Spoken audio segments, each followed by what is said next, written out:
Hay cuatro reglas simples del diseño.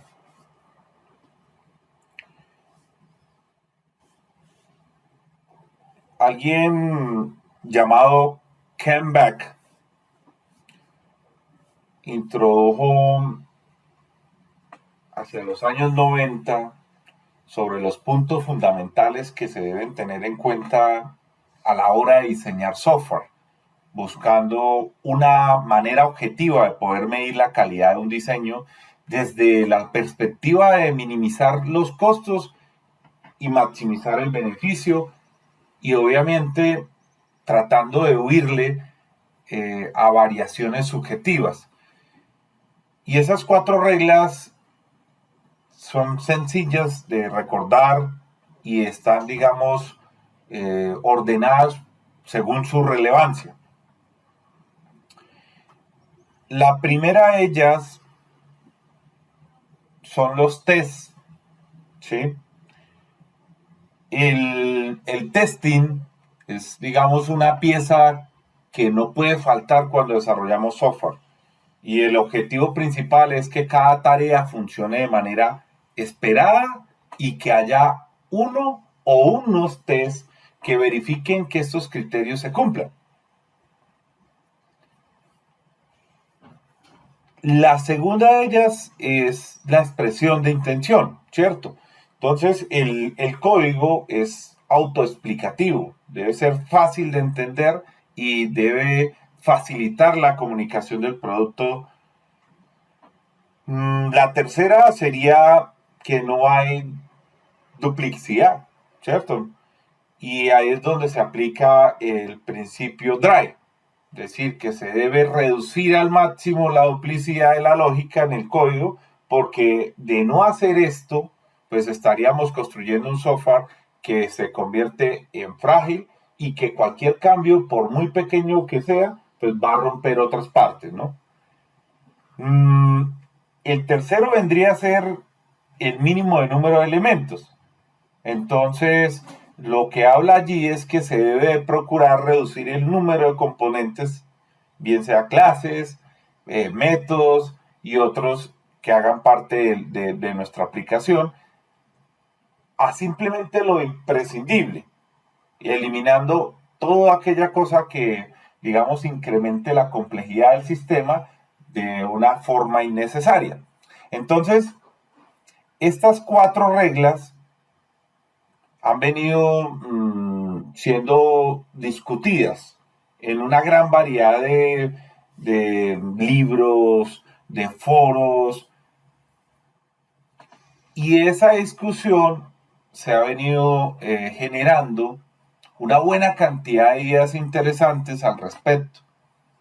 De esas ideas podríamos destacar, eh, por ejemplo, que no hay unanimidad en el orden de la regla 2 y 3, originando una idea, digamos, generalizada de que ambas deberían estar en el mismo nivel de importancia, que la primera podría no ser ni siquiera considerada como un punto de diseño simple, sino que debe ser algo esencial y connatural al desarrollo de software. Es decir, que ni siquiera se debería plantear la posibilidad de un código que no tenga pruebas. Y que el último de estos puntos o estas reglas es considerado para muchos como una consecuencia de la continua aplicación de la regla 2 y 3. ¿Sí? Entonces, hay algo que en consecuencia de ello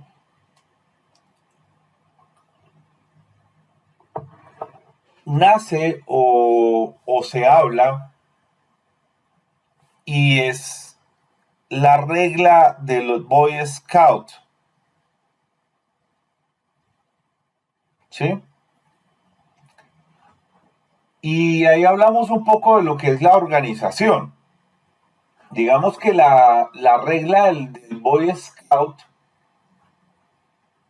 nos habla de que como origen, los Scouts acá en Colombia, o los Boy Scouts en la mayoría de las demás regiones del mundo, ellos tienen una regla, y esa regla es de dejar el campamento, cada vez que van a sitio, lo más limpio posible. Es decir, que lo van a dejar incluso más limpio de lo que se lo encontraron.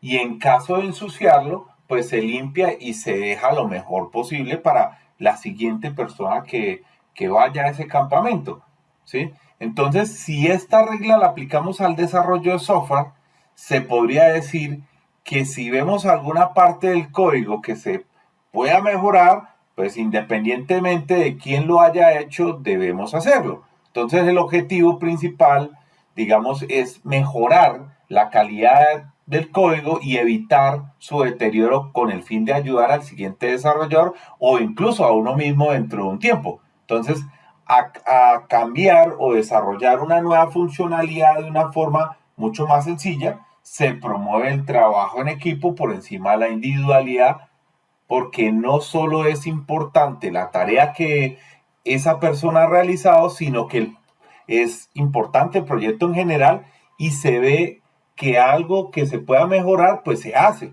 porque la idea es mejorar pequeñas partes del código de manera, digamos, acotada y segura, porque tampoco es cuestión de cambiar un módulo entero, sino poco a poco ir mejorando su calidad. Entonces, para poder aplicar esta regla se deben tener claros los principios SOLID que hablamos anteriormente, ¿sí? Ahora, muchos de nosotros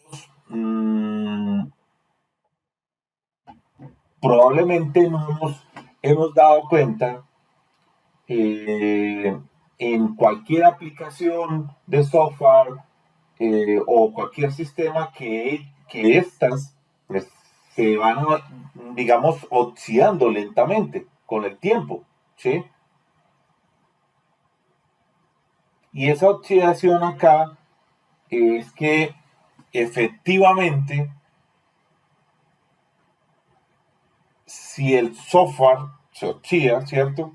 Porque tal vez no podríamos decir lo contrario, porque es así, ¿cierto? No sé si alguno ha tenido la oportunidad de ver cómo una aplicación se va degradando lenta y sutilmente con el paso del tiempo.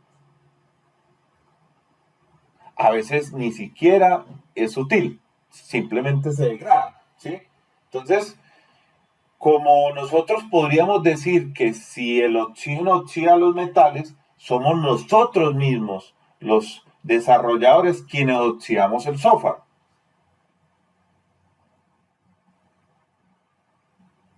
Y hay que reconocerlo, por más escandaloso que sea esta afirmación. Nosotros somos los únicos responsables de la creación, de la modificación, de la degradación y de la destrucción del software. Normalmente producimos esta oxidación por, digámoslo de esta manera, dejadez, por las prisas, tal vez por el desconocimiento o incluso por la mala praxis, ¿sí? Y esta forma, digamos, vamos realizando pequeños cambios en el código donde para salir del paso incluimos, por ejemplo, un if por allí, una línea extra en el método por acá, un poquito de copy-paste por allá, y todos esos cambios son en esencia inofensivos, pero la suma de todos ellos tiene una consecuencia devastadora, porque acabamos con los principios SOLID. Ya los vimos. Principio de responsabilidad única, ¿sí? Donde básicamente en la aplicabilidad, si nosotros añadimos incluso un método, ¿cierto? O añadimos una sola línea a un método, podemos estar añadiendo comportamiento que lógicamente no debería estar en ese módulo, ¿cierto? Llámese un método, una clase, un paquete. Y de esa forma violando así el principio de responsabilidad única que nos dice que un módulo debe servir a un único propósito. Y este principio permite bajar el acoplamiento, aumentando la flexibilidad de los sistemas, permitiendo cambiar más, digamos, más fácilmente las piezas y haciendo que el impacto del cambio sea mínimo o nulo en el resto del sistema. Entonces, este principio es fundamental para que nuestro sistema sea más fácil de mantener y evolucionar. Y ojo, porque más fácil al final se acaba convirtiendo en mucho más económico. Entonces, a mi parecer, digamos, este principio es posiblemente el más importante, de hecho, porque si cumpliéramos perfectamente este principio, el resto de los principios sólidos, pues vendrían solitos. Entonces, una buena pista para poder identificar violaciones de este principio es cuando vemos en nombres de métodos o clases conjunciones del estilo, por ejemplo, y o, ¿cierto? Y eso pues suele indicar que el método o la clase está haciendo más de una cosa, ¿cierto? Entonces, otra manera podría ser que estamos cumpliendo con este principio es cuando hemos ido extrayendo responsabilidades hasta el punto de que ya no podemos quitar ninguna más sin que desaparezca el módulo. Entonces la última que ha quedado es la responsabilidad única del módulo, ¿sí? También es importante el principio abierto y cerrado, ¿cierto? Porque cada vez que para añadir un nuevo comportamiento estamos modificando código, estamos violando este principio. Por ejemplo, eh, si ponemos un if para, en función de un parámetro, hacer una cosa u otra cosa nueva, es una violación, ¿cierto? Entonces la forma de perseguir este comportamiento es mediante el uso masivo del polimorfismo. Si conseguimos esconder cada módulo detrás de un contrato o una interfaz, pues sería mucho más fácil añadir nuevos módulos que cumplan el mismo contrato, pero que cambien el comportamiento. Entonces, normalmente si hemos violado el principio de responsabilidad única, pues también estaremos violando este principio porque como los módulos son demasiado grandes y hacen demasiadas cosas, pues no estamos cumpliendo ningún contrato definido y sería complicado, digamos, añadir nuevos módulos con el mismo contrato que realicen nuevos comportamientos. Cuando hablábamos de el principio de sustitución del scope, con ese principio se pretende mejorar las relaciones de herencia, ¿cierto? Y en ese principio dice precisamente que en cualquier sitio donde podamos usar una clase base, deberíamos poder usar también una clase derivada y que todo funcione como se esperaba con la clase base. Y esto, aunque parezca, digamos, mentira, es bastante difícil de conseguir porque significa que tenemos que ser capaces de crear clases hijas que añadan comportamiento, es decir, principio abierto cerrado, precisamente, y que siga manteniendo válido el comportamiento de la clase que estamos extendiendo. Pero, desgraciadamente, la herencia es una relación muy fuerte que nos acopla mucho con la clase que intentamos extender y por esto es bastante fácil romper su comportamiento. Entonces, voy a poner un ejemplo a ver si se entiende mejor. Eh, Imaginar, por ejemplo, la clase rectángulo, donde tenemos un set alto, ¿sí? Y un set ancho. Y además, en esta clase tenemos un calcular área, donde el área será igual a alto por ancho, ¿sí? Sería bastante normal tener un código que fije el alto a 3 y el ancho a 2. Y si llamamos a calcular el área, el resultado esperado sería 6, ¿cierto? Entonces, ahora podemos pensar que un cuadrado es un tipo de rectángulo que tiene alto y ancho iguales. Así que añadimos una clase hija de rectángulo que llamaremos cuadrado, donde reescribimos los métodos set alto y set ancho para garantizar que ambos son siempre iguales, ¿sí? Entonces, ¿qué pasa allí? ¿Cómo se comportaría esta nueva clase hija con el código que tendríamos antes? Si fijamos el alto a 3 y el ancho a 2 y llamamos a calcular área, el resultado sería 4 en lugar de 6. ¿Por qué? Porque al haber fijado el ancho, también hemos modificado el alto. Con este ejemplo, se ve cómo la clase hija rompe el comportamiento de la clase base y el código que ya teníamos escrito deja de ser predecible.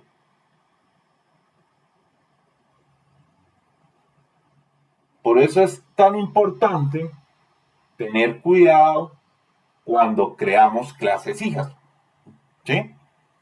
Cambios de comportamiento. Ahora,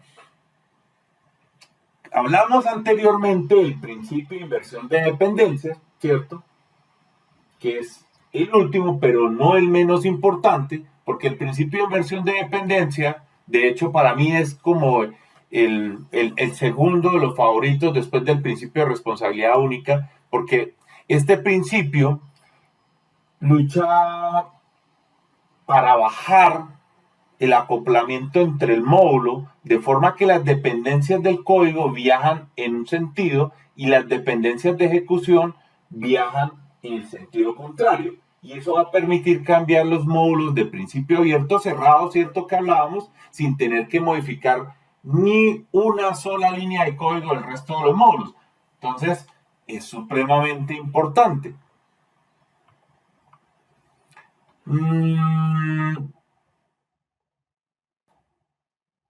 La regla, precisamente, cuando nosotros hablamos del módulo que dependa del otro, sin haber, digamos, entre medias un contrato o una interfaz, seguramente estaríamos violando este principio. Y con todo eso podemos ver que cada vez que escribimos una línea de código, si vamos contra, digamos, algunos de los principios, estamos oxidando software en mayor o menor medida. Pero, digamos, tener claro que sí lo estamos oxidando. Entonces, la regla del Boy Scout eh, nos habla precisamente de la importancia de las bases de cómo se oxida el código para poder tenerlo en cuenta, ¿cierto?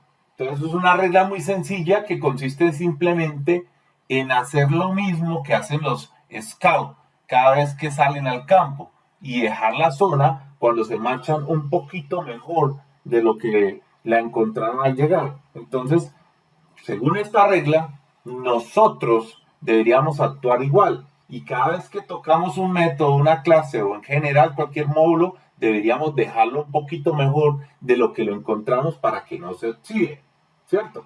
Entonces, esto lo conseguiremos precisamente persiguiendo los principios eh, sólidos. Pero lo que hace interesante la regla del Scout es que no se limita a recoger nuestra propia basura, sino que debemos recoger y limpiar un poquito de la basura que nos encontramos allí donde pasamos. Basta simplemente con un poquito, no hace falta, digamos,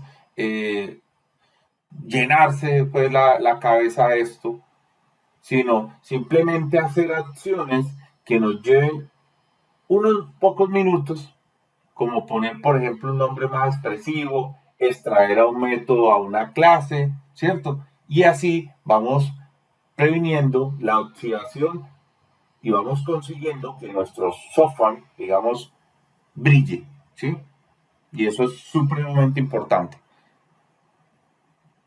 Ahora, vamos a hablar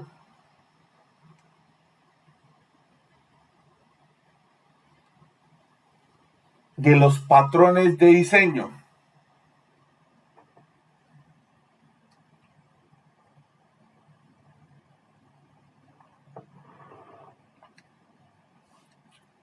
Básicamente, los patrones de diseño son descripciones del objeto y clases que están conectadas, que se personalizan para resolver un problema de diseño en un contexto particular.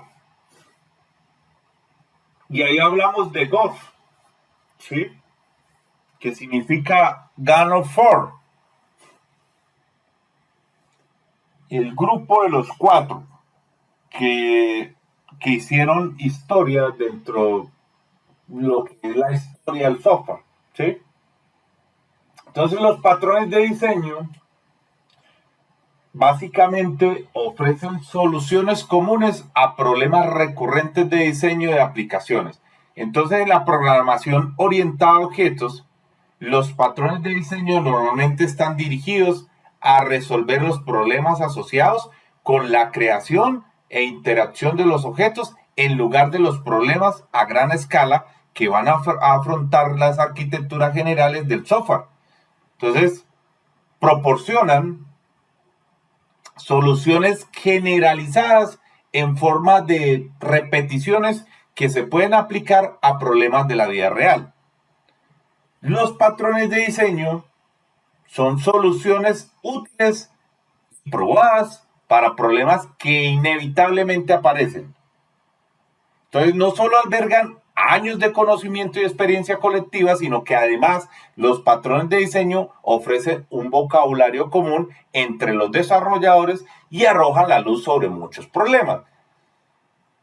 Sin embargo, y a tener en cuenta muy importante, el uso innecesario o excesivo de patrones de diseño, pues pueden también suponer una sobreingeniería, dando como resultado, pues obviamente, un sistema excesivamente complejo que lejos de resolver los problemas, pues los aumenta dando lugar a un diseño ineficiente, de bajo rendimiento y con problemas de mantenimiento. ¿Sí? Ahora, estos patrones de diseño se pueden clasificar o se clasificaron en su momento originalmente en tres grupos, ¿sí? De tipo creacional, de tipo estructural y de comportamiento. Con el tiempo fueron apareciendo nuevos patrones y con ellos pues nuevas categorías de problemas que solucionan, por ejemplo los patrones de concurrencia, ¿cierto? Vamos a hablar un poco de ellos conforme va avanzando el tema. Hablamos de patrones de diseño y hablamos que cuando nosotros decimos, disculpa que me está fallando el sonido, no sé por qué.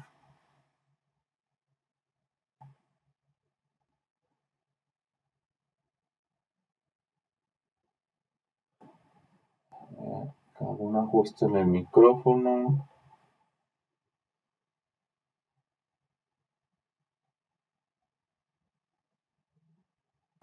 ¿Qué pasó?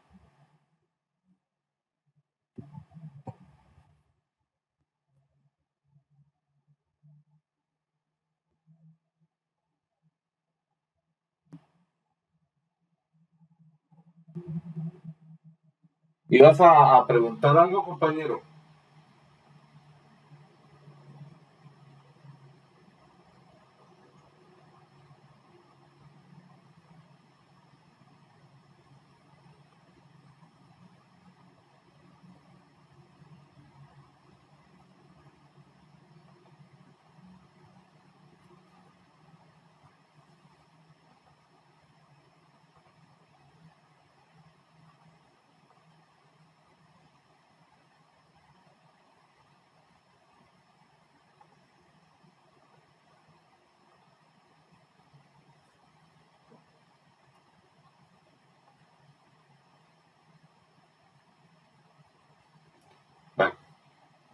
Parece que no. Yo creo que ya debe haber sonido.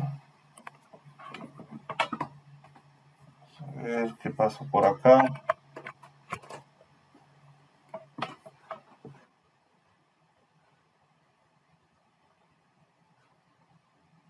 Listo. Entonces mencionaba que los patrones de diseño son soluciones habituales a problemas que ocurren con frecuencia en el diseño de software. Son como planos prefabricados que se pueden personalizar para poder resolver un problema de diseño que es recurrente en nuestro código. No es simplemente elegir un patrón y copiarlo en el programa como si se tratara de funciones o bibliotecas ya preparadas, ¿cierto? El patrón no es una porción específica del código, sino un concepto general para resolver un problema particular. Y podemos seguir los detalles del patrón e implementar una solución que encaje con las realidades de nuestro propio programa. Sucede en muchas ocasiones que los patrones se confunden con algoritmos porque ambos conceptos describen soluciones típicas a problemas conocidos. Pero mientras que un algoritmo siempre define un grupo claro de acciones para poder lograr un objetivo, un patrón es una descripción de más alto nivel de una solución. El código, digamos que del mismo patrón aplicado a dos programas distintos, puede ser diferente. Entonces, podríamos hablar en forma de analogía que de un algoritmo sería como una receta de cocina, ¿sí? Ambos cuentan, digamos, con pasos claros para poder alcanzar una meta, pero el patrón es más similar a un plano, porque ya podemos observar cómo son los resultados y sus funciones, pero el orden exacto de la implementación va a depender de nosotros, ¿sí? Entonces, un patrón consiste, digamos que la mayoría de los patrones se describe con mucha formalidad para que la gente pueda reproducirlos en muchos contextos. Entonces hay secciones que suelen estar presentes en la descripción de un patrón. Hablaríamos, por ejemplo, de el propósito, porque un patrón eh, explica brevemente el problema y la solución. Hablamos de la motivación, porque explica en más detalle el problema y la solución que brinda el patrón. Hablamos de la estructura.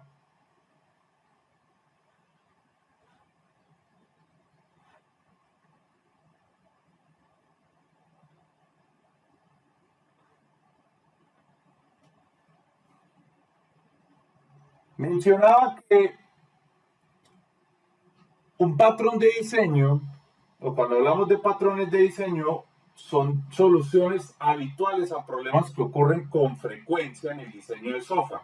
Son como planos prefabricados que se pueden personalizar para poder resolver un problema de diseño concurrente en nuestro código, que no es elegir un patrón y copiarlo en el programa como si se tratara de funciones o bibliotecas ya preparadas. El patrón no es una proporción específica de código, sino un concepto general para poder resolver un problema particular.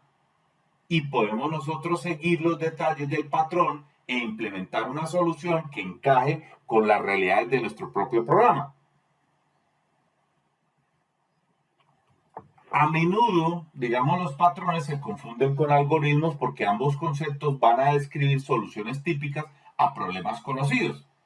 Pero mientras que un algoritmo siempre define un grupo claro de acciones para poder lograr un objetivo, un patrón es una descripción de más alto nivel de una solución. Entonces, el código de ese mismo patrón aplicado a dos programas distintos, pues puede ser muy diferente.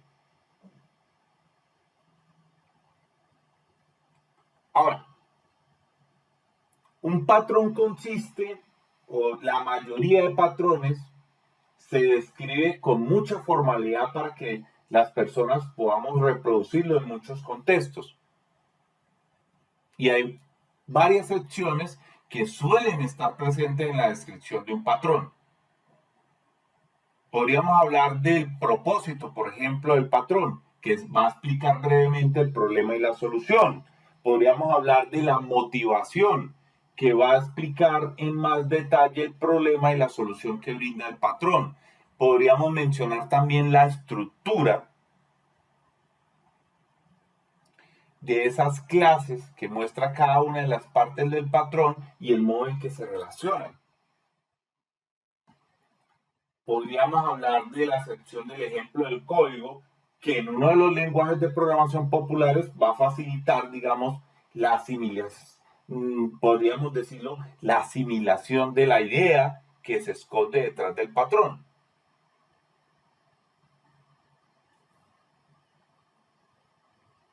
Y eso es supremamente importante. Ahora, la historia de los patrones tiene su cuento. El quien inventó los patrones de diseños es una, digamos, muy buena, aunque imprecisa pregunta, porque los patrones de diseño no son conceptos opacos o sofisticados, por el contrario, los patrones son soluciones habituales a problemas comunes en el diseño orientado a objetos, ¿cierto? Entonces, cuando una solución se repite y otra vez en varios proyectos, al final alguien le pone un nombre y explica la solución en detalle. Básicamente es como se va descubriendo un patrón, ¿cierto? Entonces el concepto de los patrones fue escrito por Christopher Alexander en un libro que se llamó El lenguaje de patrones. Y en ese libro se habla de un lenguaje para diseñar un entorno urbano. Y se habla que las unidades de este lenguaje son los patrones, que pueden describir lo altas que tienen que ser las ventanas, cuántos niveles debe tener un edificio, cuán grandes son las zonas verdes de un barrio y una cantidad de parámetros adicionales que debe tener un entorno urbano. Entonces la idea que se presentó en este libro, El lenguaje de patrones, fue recogida por 4 autores. Por eso hablamos acá de la banda de los 4, Gannon Ford. Esos autores fueron Eric Gallman, John Blythes, Ralph Johnson y Richard Hell. Alrededor del año 1995 publicaron patrones de diseño en el que se aplicaron, digamos, los conceptos de los patrones de diseño a la programación. Y en este libro se presentaron 23, digamos, patrones que resolvían varios problemas de diseño orientado a objetos y se convirtió en un éxito de ventas muy rápido. Entonces, al tener un título tan largo en inglés, la gente empezó a llamarlo el libro de la, digamos, del Gun of Four, ¿cierto? Es decir, de la banda de los 4. Lo que posteriormente se abrevió al libro GOF. ¿Sí? Eso es un poco de historia detrás del tema que vamos a abordar. Entonces, desde entonces se han descubierto decenas de nuevos patrones orientados a objetos. La metodología del patrón se hizo muy popular en otros campos de la programación, por lo que hoy en día existen muchos otros patrones que no están relacionados con el diseño orientado a objetos. Y eso es importante. Ahora, ¿Por qué nosotros deberíamos aprender sobre patrones? Y es una muy buena pregunta. La realidad es que podríamos trabajar durante años como programadores sin conocer un solo patrón. De hecho, mucha gente lo hace.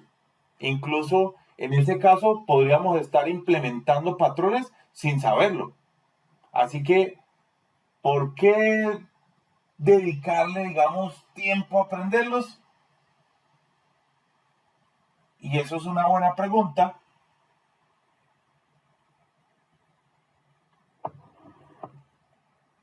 que vamos respondiendo en el camino. Y es que los patrones de diseño son un juego de herramientas, de soluciones comprobadas a problemas habituales en el diseño de software. Incluso, aunque nunca nos encontremos con esos problemas, conocer los patrones sigue siendo de utilidad, porque nos va a enseñar a resolver todo tipo de problemas utilizando principios de diseño orientado a objetos. Los patrones pues, definen un lenguaje común que podamos utilizar con, digamos, nuestros compañeros de equipo para poderlos comunicarnos de forma más eficiente. Podríamos decir, por ejemplo, en un caso de trabajo colectivo en equipo, mira, utiliza Singleton para eso. Y todos inmediatamente entenderían la idea de nuestra sugerencia. ¿Sí? No habría necesidad de explicar qué es un Singleton. Si conocemos el patrón y su nombre, obviamente. Y eso lo vamos a ver en práctica durante nuestra profesión. Ahora,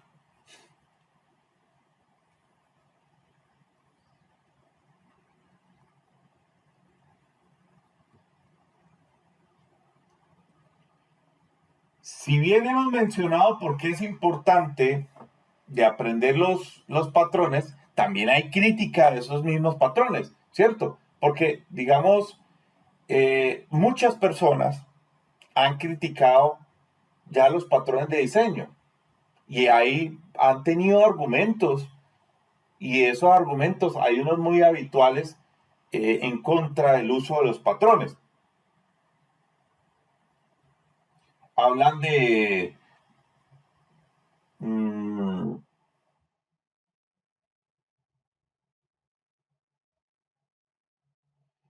de algunos debilidades de la programación, del lenguaje de programación, ¿cierto? Hablan de que normalmente la necesidad por los patrones surge cuando la gente elige un lenguaje de programación o una tecnología que carece de nivel necesario de abstracción.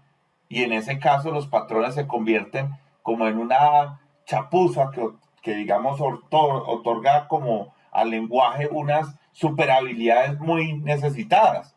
Por ejemplo, el patrón de estrategia, que puede implementarse como una simple función anónima, lo que llamamos lambda, ¿cierto? En la mayoría de lenguajes de programación modernos. Soluciones ineficientes, donde los patrones intentan pues, sistematizar soluciones cuyo uso ya es generalizado. Y esta unificación es vista por muchos como llamémoslo, un dogma. Implementan los patrones al pie de la letra sin adaptarlos al contexto del proyecto particular. También hablan de el uso injustificado, ¿cierto? Lo único que tenemos es como un martillo, entonces todo se parece a un clavo, ¿cierto? Entonces este problema que persigue a muchos principiantes que acaban de familiarizarse con los patrones y una vez que aprenden sobre los patrones intentan aplicarlos en todas partes, incluso en situaciones en las que un código más simple funcionaría perfectamente bien, ¿cierto? Entonces, hay para todos. Si existen las reglas, siempre van a haber crítica para las reglas, ¿cierto? Entonces, anteriormente mencionaba que los patrones tienen unas clasificaciones. Los patrones de diseño varían en su complejidad, nivel de detalle y escala de aplicabilidad en el sistema completo que se está diseñando.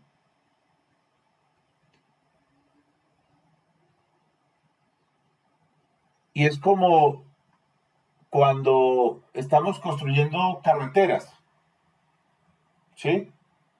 Nosotros podemos hacer más segura una intersección instalando, por ejemplo, semáforos o construyendo un intercambiador completo de varios niveles con pasajes subterráneos para peatonales. Los patrones, digamos, más básicos y de más bajo nivel los suelen llamar idioms, que normalmente se aplican a un único lenguaje de programación. Entonces, los patrones más universales y de más alto nivel son los patrones de arquitectura. Y nosotros los desarrolladores podemos implementar estos patrones prácticamente en cualquier lenguaje. Al contrario de otros patrones que pueden utilizarse para diseñar la arquitectura de una aplicación completa. Pero a la final todos los patrones pueden clasificarse por su propósito. En el libro de los cuatro, el Gun of Four, se habla de tres grupos generales de patrones, que son los que vamos a dedicar una buena cantidad de tiempo para verlos y para que queden lo más claro posible para ustedes. Entonces hablamos de los patrones creacionales. Y los patrones creacionales básicamente nos van a proporcionar mecanismos de creación de objetos que incrementan la flexibilidad y la reutilización del código existente. La siguiente clasificación podrían ser los patrones estructurales, que explican cómo ensamblar objetos y clases en estructuras más grandes a la vez que se mantiene la flexibilidad y la eficiencia de la estructura. También hablamos de los patrones de comportamiento que se van a encargar de una comunicación efectiva y la asignación de responsabilidades entre objetos. Entonces allí vamos a tener un catálogo de patrones y vamos a empezar a abordar el tema a través de los patrones creacionales. Entonces, cuando hablamos de patrones creacionales, hablamos de que estos patrones proporcionan mecanismos de creación de objetos que implementan la flexibilidad y la reutilización del código existente.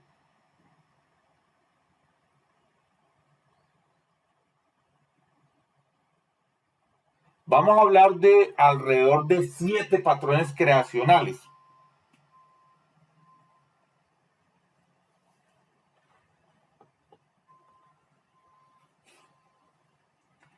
En pantalla vemos uno de ellos, que es el patrón llamado builder.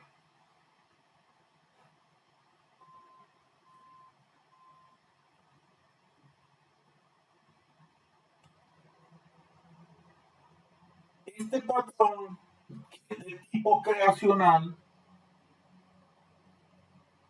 pretende separar la lógica de construcción de su representación.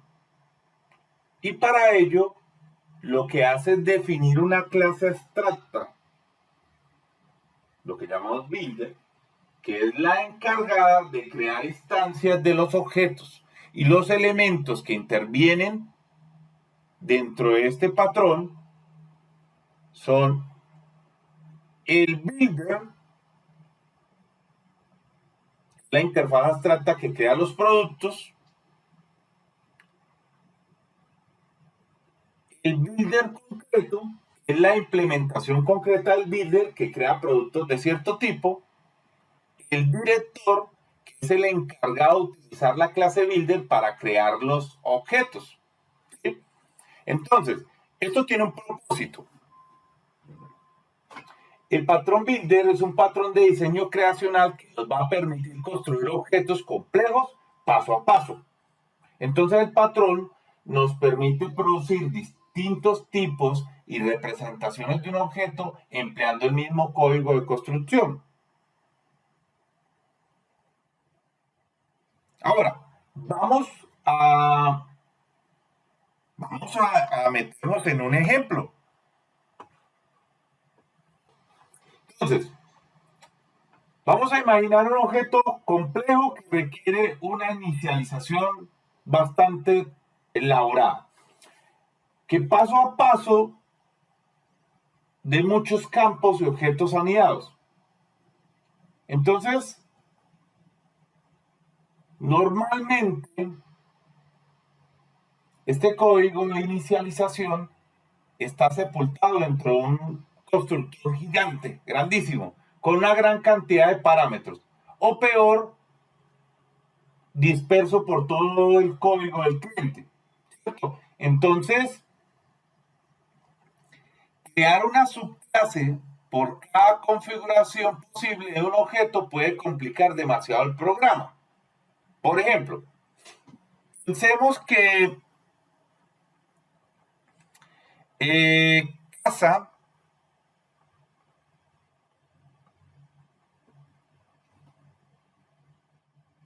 en este caso de crear un objeto casa, para construir una casa sencilla, obviamente, debemos construir 4 paredes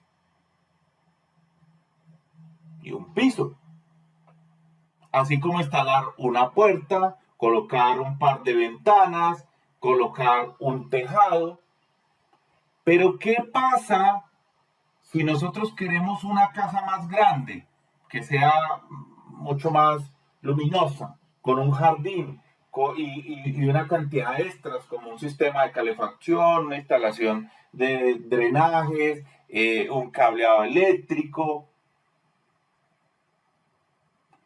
La solución, digamos, más sencilla a ese requerimiento sería extender la clase casa, ¿sí? Y crear un grupo de subclases que cubran todas las combinaciones posibles de los parámetros. Pero en cualquier caso, vamos acabando de construir una cantidad considerable de subclases. Y cualquier parámetro nuevo, como por ejemplo el estilo del garaje, ¿cierto? El garaje va a exigir que incrementemos esta jerarquía mucho más. Entonces existe otra posibilidad que no implica generar clases. Podemos crear un enorme constructor dentro de la clase base casa con todos los parámetros posibles para controlar el objeto de la casa. Y aunque es cierto que esta solución va a eliminar la necesidad de las subclases, genera otro problema. ¿Sí? Y ahí es importante. Ahora, ¿qué problema estaríamos generando? Cuando nosotros creamos un constructor gigantesco para todos, ¿cierto? Que se encargue de hacer absolutamente todo.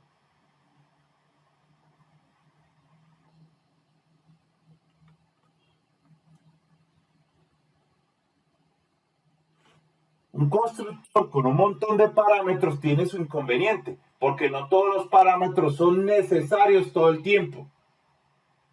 Entonces, en la mayoría de los casos, gran parte de los parámetros no se van a utilizar y eso va a provocar que las llamadas al constructor sean bastante maluquitas, ¿cierto? Entonces, por ejemplo, solo una pequeña parte de las casas tienen piscina, por lo que los parámetros relacionados con las piscinas serán inútiles en muchos de esos casos. ¿Sí? Ahí ven el por qué. Entonces, la solución, digamos,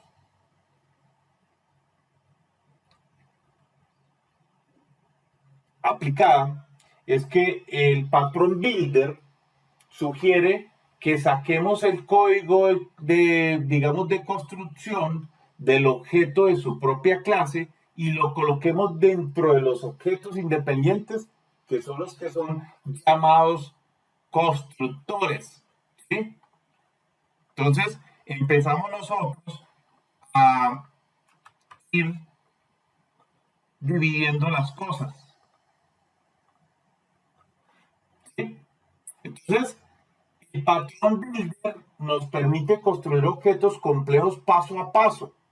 El patrón no permite otros objetos acceder al producto mientras se construye. Entonces, paso a paso, ven puertas, ventanas, paredes, techo.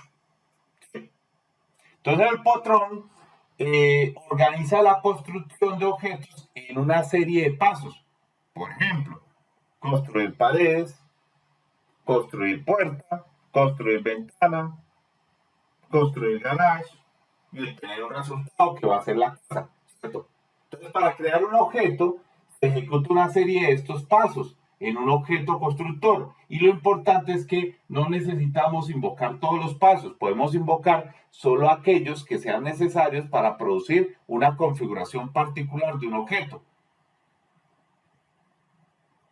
Y puede ser que algunos pasos de la construcción necesiten una implementación diferente cuando tengamos que construir diferentes representaciones del producto. Por ejemplo, las paredes de una cabaña que pueden ser de madera, pero las paredes digamos, de un castillo que pueden ser de piedra. Y en este caso podemos crear varias clases constructoras distintas que implementen la misma serie de pasos de construcción, pero de forma diferente. Entonces podemos utilizar esos constructores en el proceso de construcción, por ejemplo, una serie ordenada de llamadas a los pasos de construcción para poder producir distintos tipos de objetos.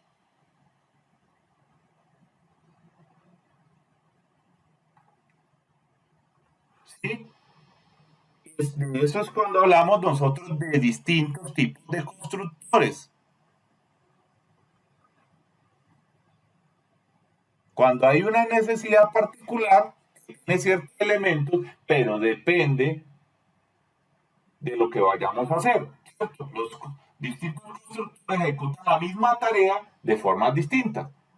Entonces, como cuando un constructor que construye todo en madera y vidrio, y otro que construye todo en piedra y hierro, y un tercero que utiliza, no sé, materiales preciosos como oro, diamantes, etc.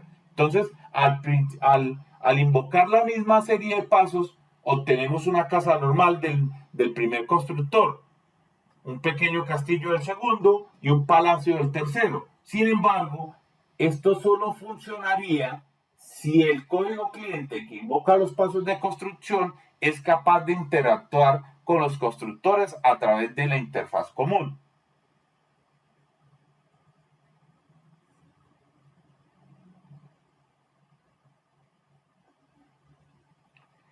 Y hablábamos que hay una clase directora. Y eso es importante. ¿Sí? La clase directora, nosotros podemos ir más lejos y extraer una serie de llamadas a los pasos del constructor que utilizamos para construir un producto y ponerlos en una clase independiente llamada director. Y la clase directora pues define el orden en el que se deben ejecutar los pasos de construcción, mientras que el builder proporciona la implementación de dichos pasos. Entonces, eso es importante y es uno de los componentes que hace parte de este patrón llamado builder, porque la clase directora sabe qué pasos de construcción ejecutar para poder lograr un producto que funcione. Y no, digamos, no es estrictamente necesario tener una clase directora en el programa porque se puede invocar los pasos de construcción en un orden específico directamente del código cliente. Pero, pues, la clase directora puede ser un buen lugar donde colocar distintas rutinas de construcción para poder reutilizarlos a lo largo del programa. Además, la clase directora esconde por completo los detalles de la construcción del producto al código cliente, y el código, o mejor dicho, el cliente, solo necesita asociar un objeto constructor con una clase directora, utilizarla para poder iniciar la construcción y obtener el resultado del objeto constructor. Ahora,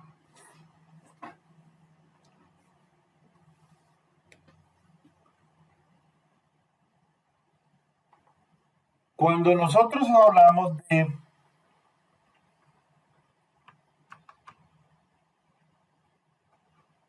tenemos este ejemplo,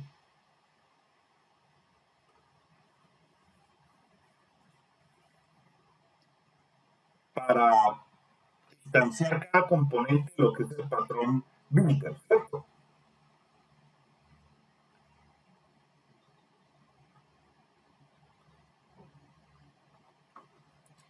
Nosotros hablamos de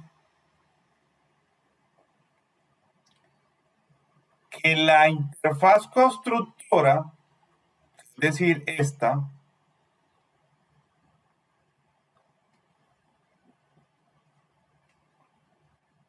lo que hace es declarar pasos de construcción de producto que todos los tipos de objetos constructores tienen en común. Por otro lado,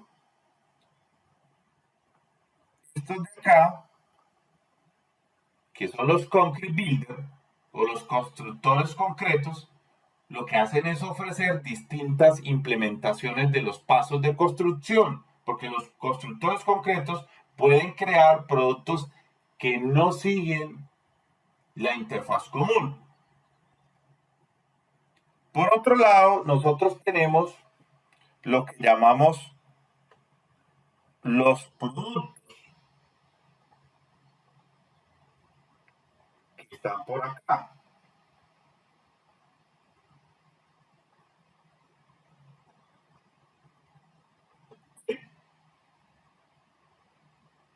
Entonces los productos son los objetos resultantes. Los productos construidos por distintos objetos constructores no tienen que pertenecer a la misma jerarquía de clases o interfaz. Y eso es importante. Ahora, esta de acá, lo que llamamos la clase directora,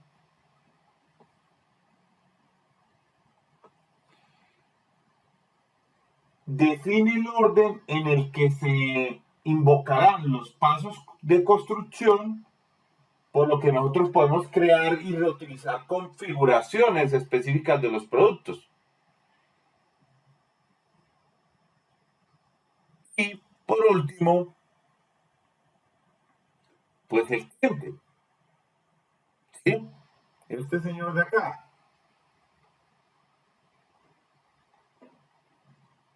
El cliente debe asociar uno de los objetos constructores con la clase directora, y normalmente se hace una sola vez mediante los parámetros del constructor de la clase directora, que utiliza el objeto constructor para el resto de la construcción.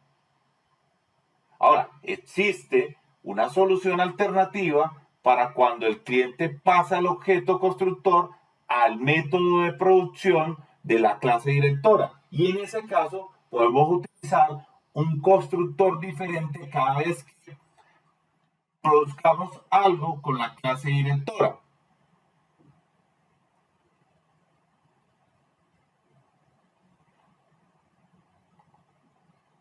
En este ejemplo que tenemos nosotros acá, estamos diciendo,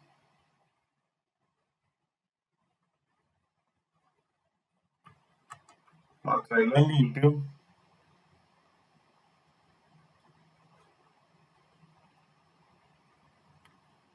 cómo se puede reutilizar el mismo código de construcción de objetos a la hora de construir distintos tipos de productos, como son los automóviles y crear los correspondientes manuales para esos automóviles, ¿cierto? Es un ejemplo de una construcción paso a paso de automóviles y de los manuales de usuario para esos modelos de automóvil. Entonces, un automóvil viene siendo un objeto complejo que puede construirse de miles de maneras diferentes. En lugar de saturar la clase automóvil con un constructor enorme, lo que se hace es extraer el código del ensamblaje del automóvil y se pone en una clase constructora de automóviles independiente. Y esa clase tiene un grupo de métodos para configurar las distintas partes de un automóvil. Entonces, si el código cliente necesita ensamblar un modelo de automóvil con ajustes especiales, pues puede trabajar directamente con el objeto constructor.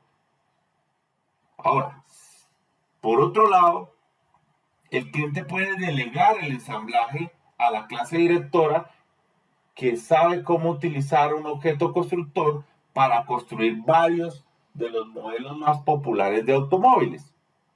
Entonces, puede que, digamos, nos sorprenda, pero todo automóvil necesita un manual.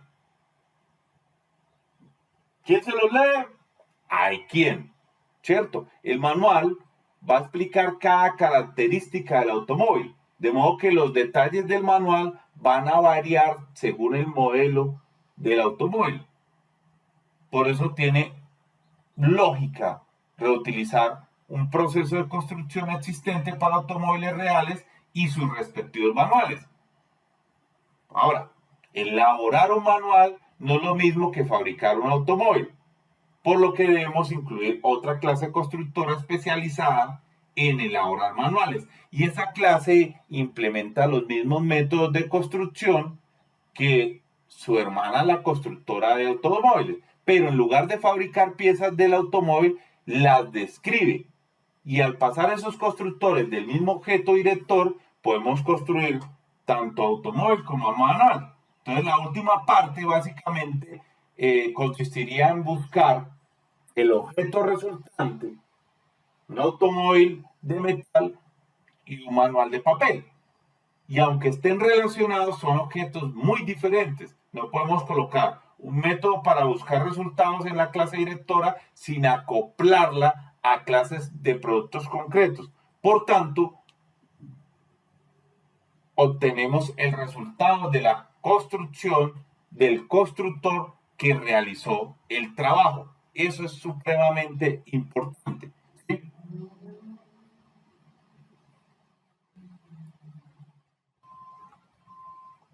Ahora, esto los podemos ejemplarizar de muchas maneras. Vamos a mirar,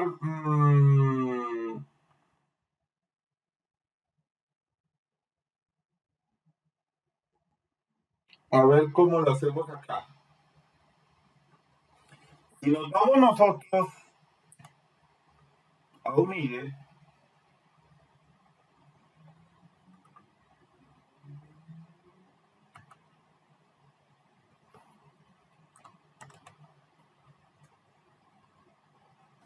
como Visual Studio, podríamos decir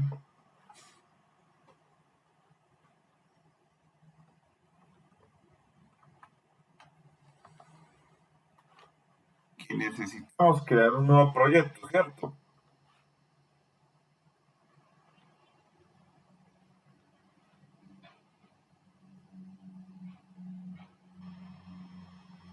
Vamos a tratar de ejemplarizarlo por acá.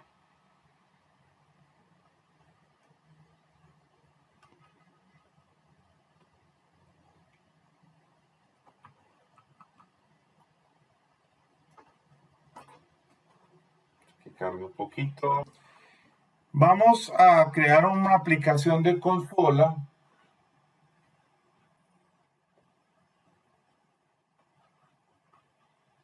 y para ello vamos a decir que vamos a tener un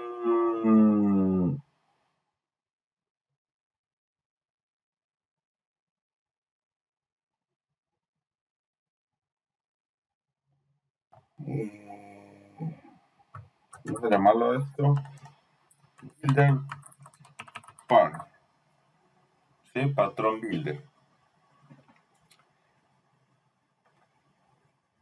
correcto. Bueno, entonces sabemos que el patrón builder se utiliza para construir objetos complejos paso a paso. Y a diferencia de otros patrones creacionales, el builder permite crear distintas representaciones del mismo objeto usando el mismo proceso de construcción. ¿Sí? Entonces lo usamos cuando el objeto tiene muchos componentes o configuraciones posibles y se requiere separar la lógica de construcción del objeto de su representación final, ¿cierto? Entonces, ¿qué vamos a hacer? Vamos a crear una interfase.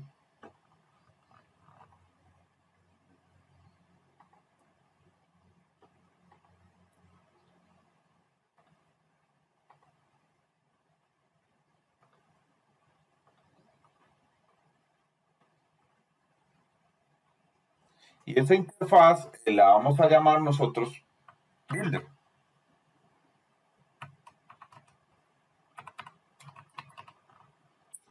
Listo. Entonces tenemos acá la interfaz Builder.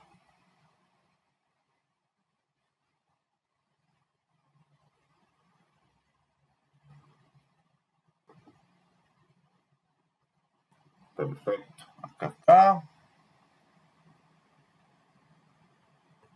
Vamos a colocarle por acá mi esquina a esto. Mm, este es los más comunes. Eh, puede ser, ya lo tenemos. Nosotros necesitamos un collection por acá, posiblemente.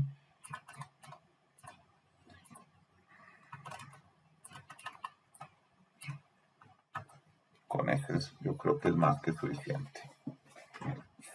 Entonces tenemos ahí a nuestro namespace, los usen, correcto, el nombre de la interfaz, ¿cierto? Que en este caso es una interfaz pública. Y vamos a colocar acá Boy Builder, puede ser parte A, parte B, ¿cierto?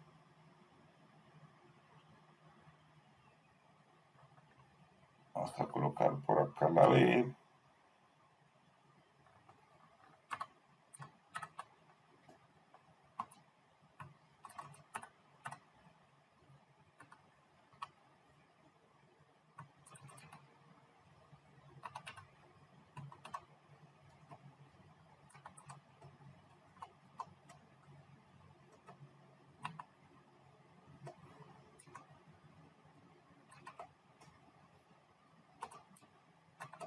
Listo.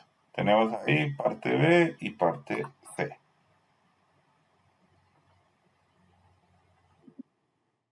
Listo. Hasta ahí vamos bien.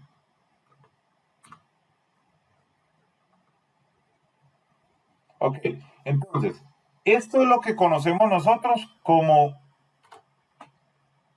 la interfaz, ¿cierto? El Builder Interface, en inglés, ¿cierto? Entonces, es la interfaz del constructor. Acá vamos a implementar el patrón Builder de forma conceptual. Vamos a desglosar sus partes, ¿cierto? Entonces, tenemos la primera parte, que es el Builder Interface o la interfaz del constructor, ¿sí? Entonces, es una interfaz que define los pasos de construcción del producto y en este caso son Builder parte A, parte B y parte C. Y cada uno va a representar una parte que se puede agregar al producto. ¿Listo?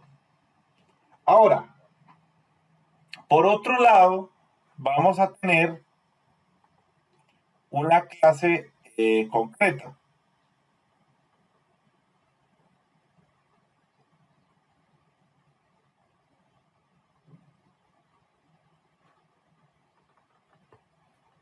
Vamos a llamarlo a esto el concrete.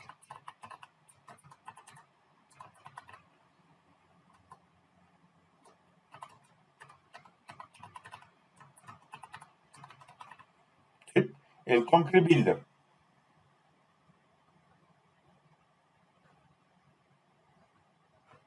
Ya tenemos acá el concrete builder. Tenemos la interfaz builder.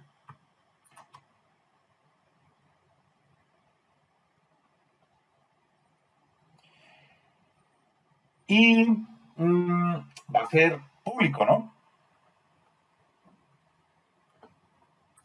Modificador de acceso público. Listo. Concrete Builder. Ahora, el Concrete Builder va a implementar, ¿cierto? La interfaz Builder que construimos anteriormente.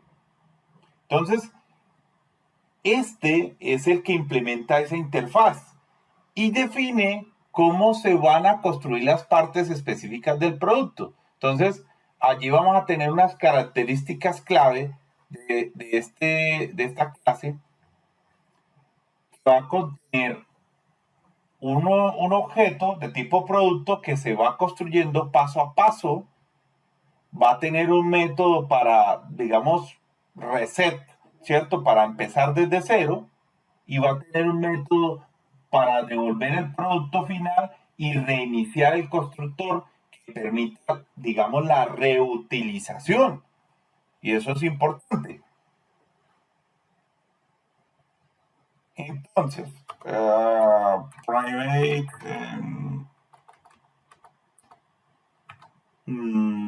private producto,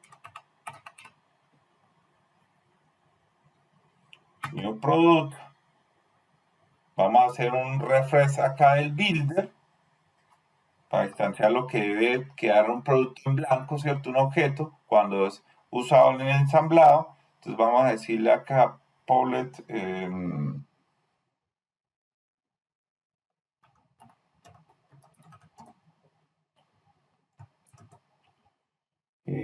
sería el concrete.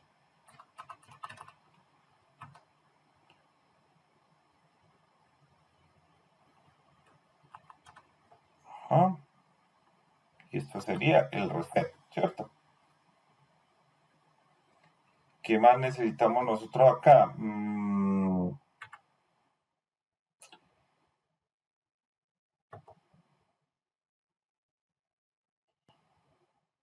Paulet Boy.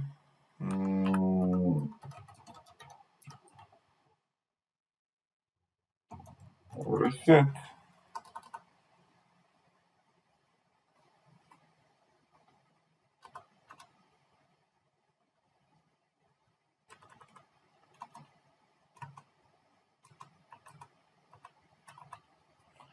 Sería reset.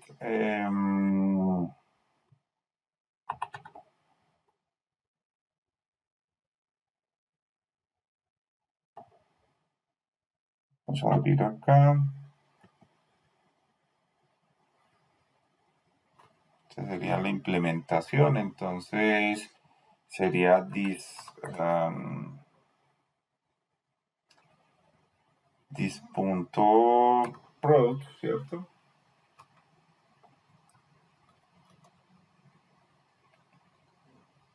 Igual. Esto sería igual acá. Igual. Support. Esto sería this product. Cerramos por acá. Esto no necesitamos. Y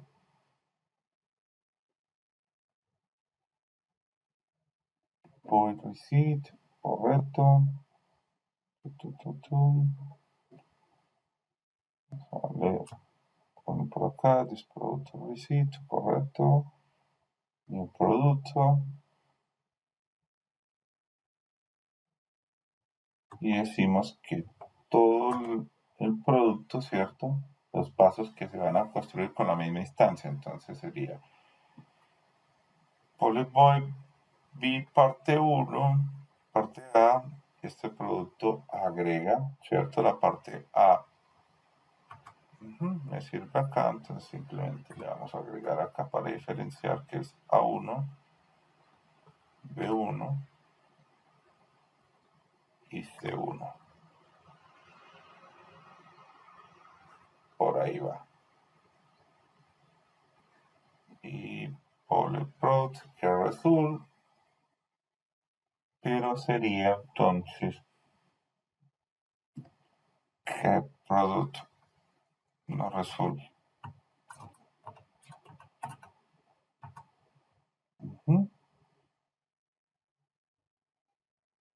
Y acá vamos a cambiar esto por decirle que producto result disprod this receipt, que retorne el resultado.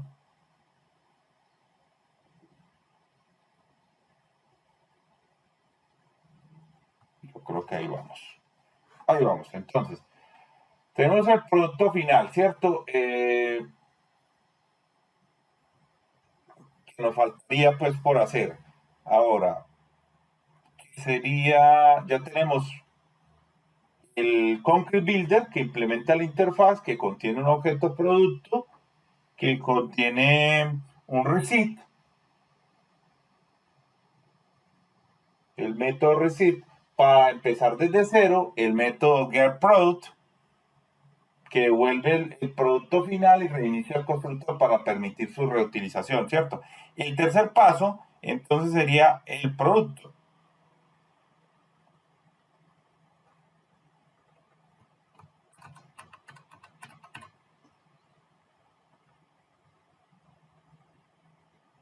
Que es lo que conocemos como el producto final.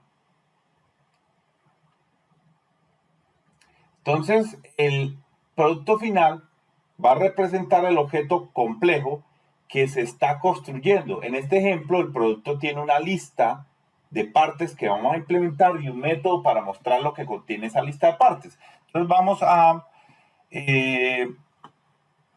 cambiar por acá el modificador de acceso, le vamos a volver que esto es público también, que necesitamos que lo vean los demás elementos y le vamos a decir que tenemos una lista privada,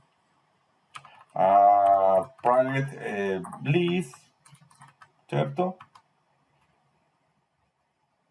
Objeto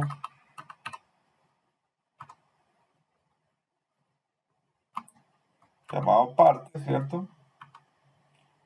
Que nos tenga una lista de objetos, ¿cierto? Una lista de partes de esto. Ahora vamos a decirle a esto public void add.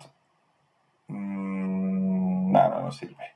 Vamos a decirle más bien que public void que agregue, ¿cierto? Un string part, this part, correcto.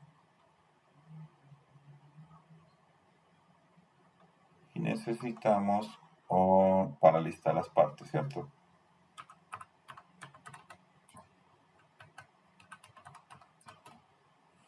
Ese sería la list part, string str, string vacío, por en entero y cada 0. Esta parte contiene y más, ok, el str, disparo, perfecto. Que remueva string dash, -2 para remover el último y este producto, ok, retorna las partes. Sí, no sirve. Listo, entonces ahí tenemos la representación de las partes, ¿cierto? Una lista que representa las partes y un método para mostrar la lista de las partes. Ahora, tenemos que hacer el cuarto paso. El cuarto paso en este caso sería hacer el director. Vamos a agregarlo por acá. nuestra clase director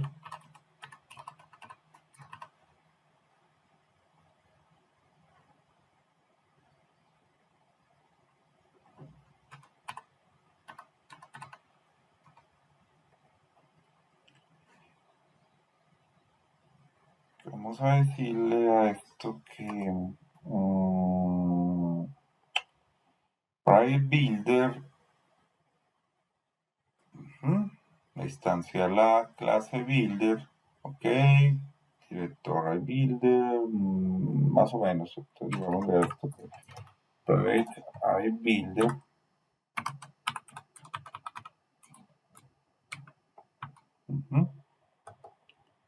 bullet, builder, builder, ¿cierto? Y que setee la interfaz con un valor, ok. Y el editor debe tener un constructor para la creación de productos, entonces vamos a decirle a esto que bullet void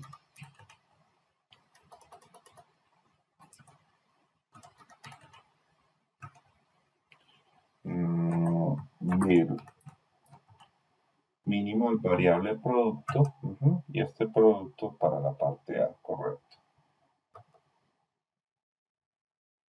Y debe tener un build full feature para el producto, tanto A, B, C. Listo, perfecto. Entonces, algunos de los pasos, ¿cierto? Que el director puede construir cualquier producto o variaciones del producto usando cualquiera de los pasos, ¿cierto? Entonces, ahora necesitamos nosotros, ¿qué estamos diciendo? Que si bien este rol del director, ¿cierto? Como mencioné anteriormente, es un rol opcional, pues el director se va a encargar de organizar el orden de construcción. Entonces, va a definir métodos como el build minimal variable product, ¿cierto? O viable, mejor dicho, que solo construye una parte. O el build feature, o el full feature product, que construye el producto completo. Entonces el director sabe cómo construir un producto, pero no qué contiene exactamente. Y eso es importante. Ahora, nuestro código cliente es importante, ¿cierto? Nuestro código cliente, vamos a hablar de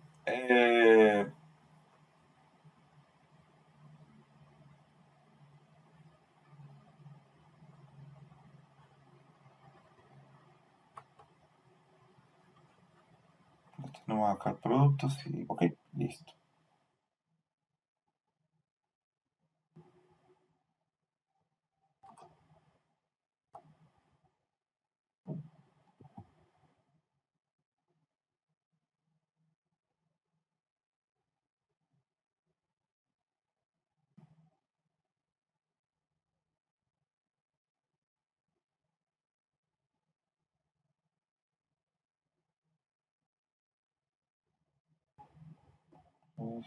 Sí, sí, quedó bien. Ok. Entonces estábamos diciendo que esto es una clase programa, ¿cierto?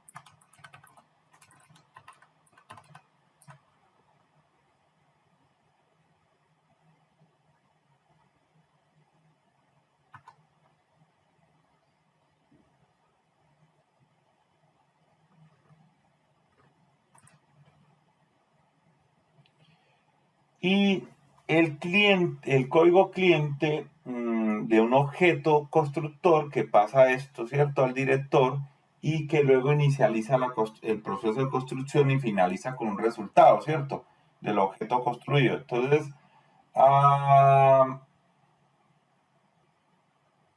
vamos a decirle que, vamos a ver, si sale por acá.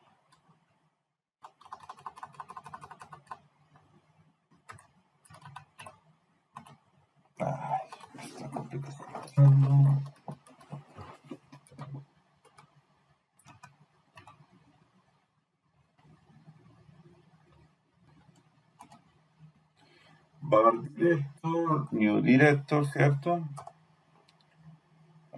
Sería entonces el var builder.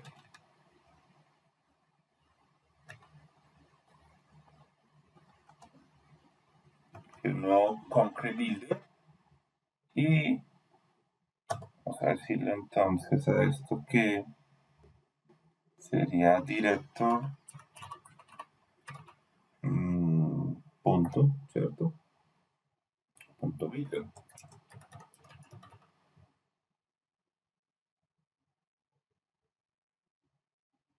Que es igual a builder, ¿cierto?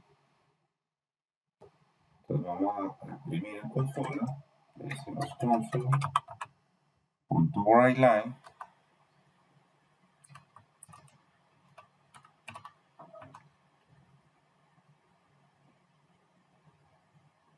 Standard Basic Pro, ¿cierto?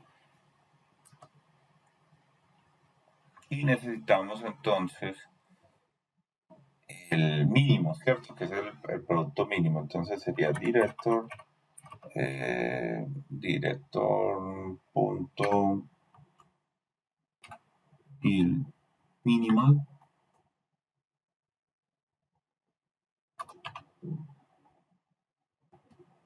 Y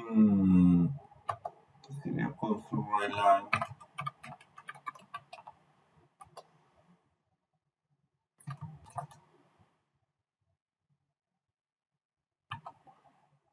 para que obtengan los productos en una lista, ¿cierto? Entonces, concreto, listo, ok.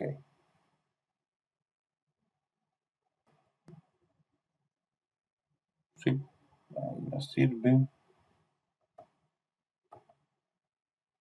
Y vamos a recordar que el patrón builder puede ser usado sin un director, ¿cierto? En una clase director. Entonces, vamos a decirle a esto console punto writeLine estándar, ¿cierto? Pero acá no vamos a usar sino el custom.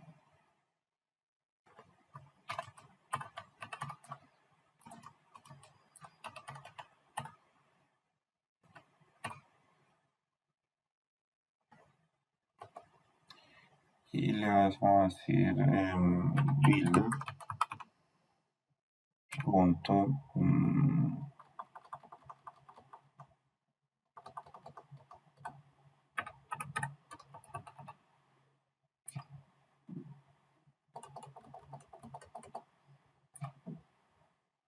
parte A, ¿cierto? El builder punto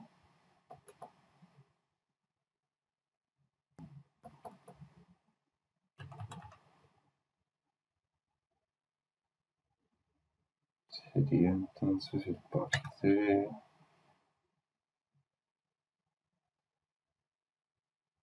Esto se enloqueció.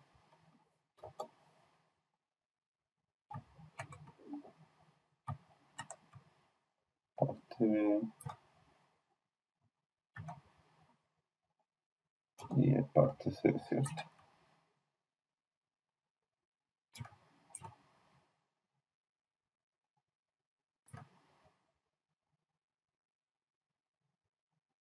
Y que nos liste entonces todo, ¿cierto? Entonces sería console writeLine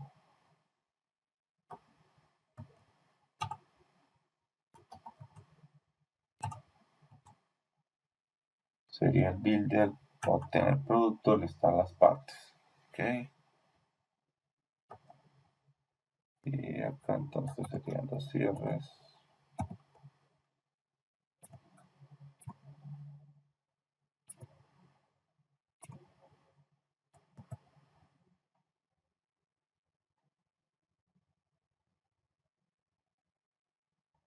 Más o menos así. Listo. Entonces, ¿qué tenemos?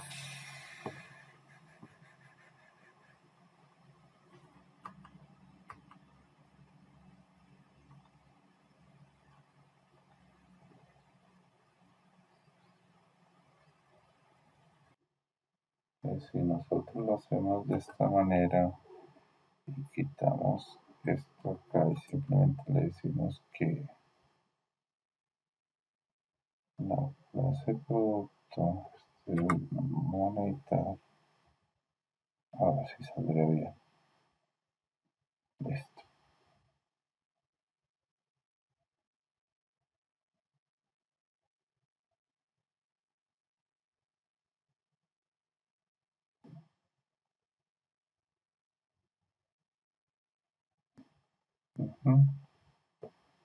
Entonces sería namespace.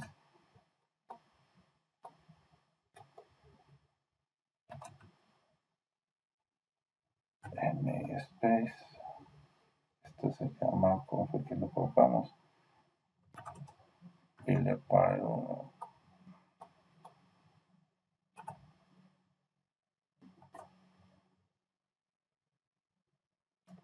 Que podría ser de esta manera.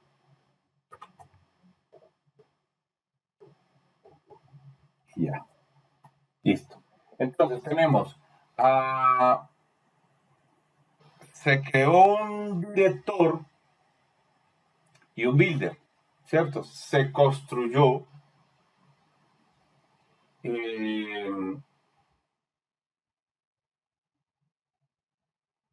productos estándar a través del director y se construye un producto personalizado directamente con el builder sin el director. Y estamos esperando, obviamente, que haya una salida positiva de todo esto, donde haya un producto estándar, que es el producto con la parte A1, y un estándar, un full feature product, ¿cierto? Que serían todos los productos parte A, B1, B2C, C1, ¿cierto? Un custom, que sería el parte A1, parte C1, ¿sí? Ese es el resultado esperado. Ahora, tenemos la interfaz Builder.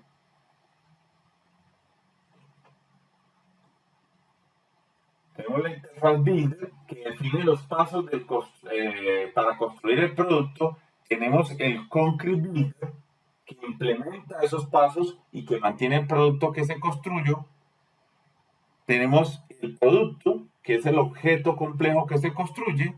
Por otro lado, tenemos el director, que orquesta en orden, digamos, el orden de construcción y es opcional, pero acá lo estamos implementando y utilizamos nuestro cliente, que es el cliente que usa el patrón. Entonces, usamos el patrón builder cuando el constructor de un objeto tiene muchos parámetros y algunos son opcionales.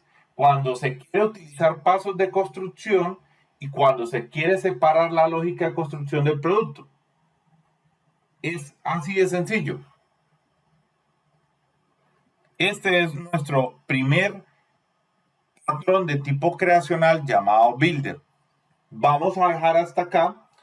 En una próxima sesión continuamos con los patrones de tipo creacional siguientes.